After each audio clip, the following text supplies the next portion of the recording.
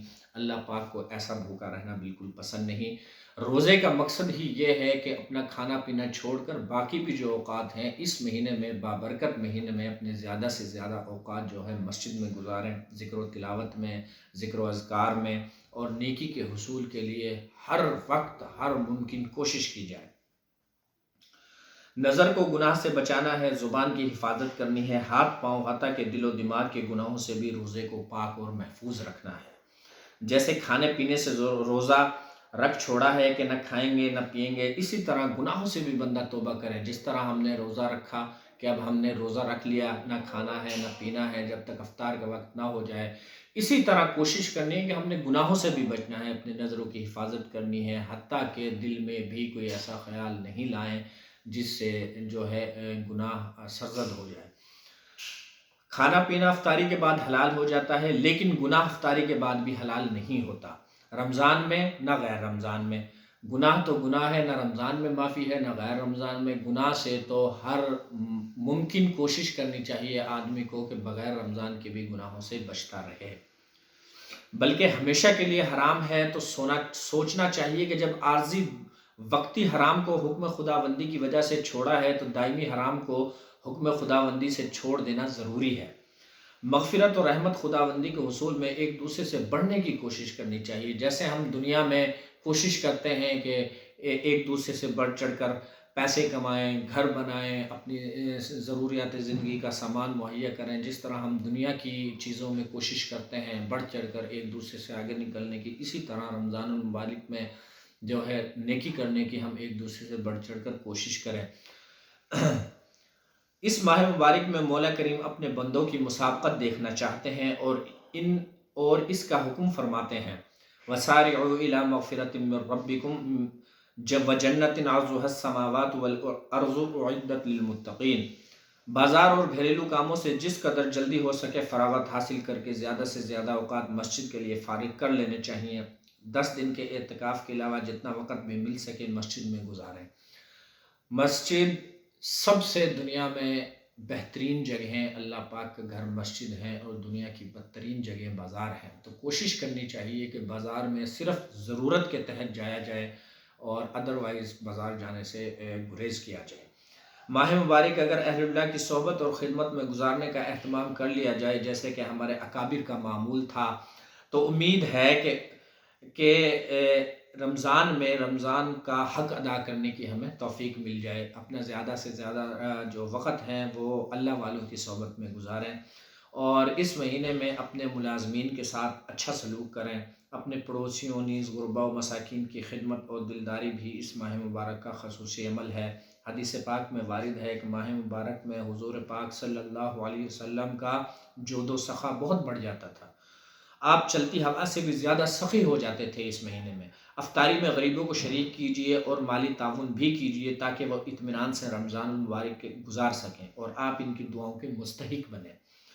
اس ماہ مبارک میں جیسے جود و سخائے خداوندی اور اس کی رحمت اپنے بندوں پر بارش کی طرح برستی ہے، اسی طرح اہل اللہ کے قلوب میں دعوت اللہ اور شفقت علی الخلق کے جذبات موزن ہوتے ہیں۔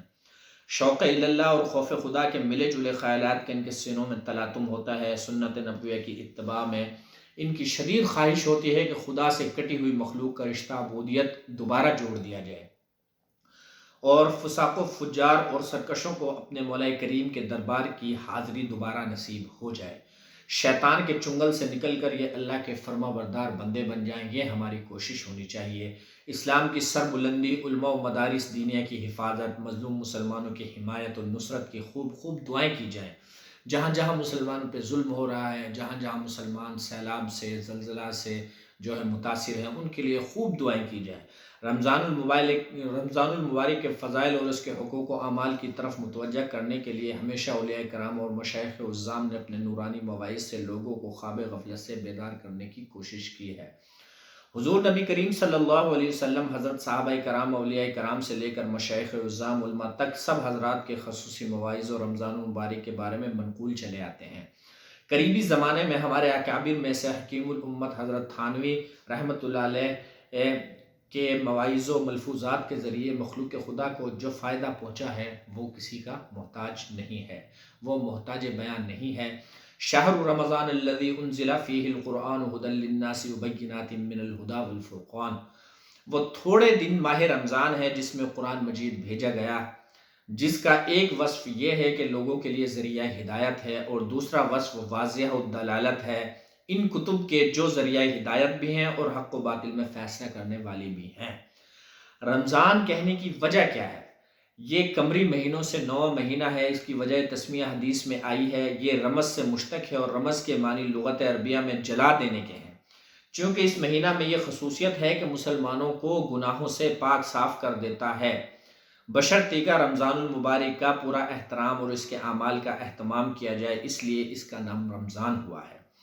رمضان اللہ کا مہینہ ہے، حق تعالیٰ نے اس ماہ مبارک کی اپنی طرف خاص نسبت فرمائی ہے۔ حدیث میں ہے کہ رمضان شہر اللہ، رمضان اللہ کا مہینہ ہے، اور یہ ظاہر ہے کہ ہر چیز میں نسبت کی وجہ سے منسوب الہ کی عظمت کے اثرات پیدا ہوتے ہیں۔ جب اس مہینے کو حق تعالیٰ نے اپنی طرف منسوب فرمایا تو اسی خصوصیت نسبت سے یہ معلوم ہو گیا کہ اس کو حق تعالیٰ کے ساتھ کوئی ایسا خصوصی تعلق ہے جس کی وجہ سے یہ مبارک مہینہ دوسرے مہینوں سے ممتاز اور جدا ہے اور اس کی اپنی ایک حیثیت ہے۔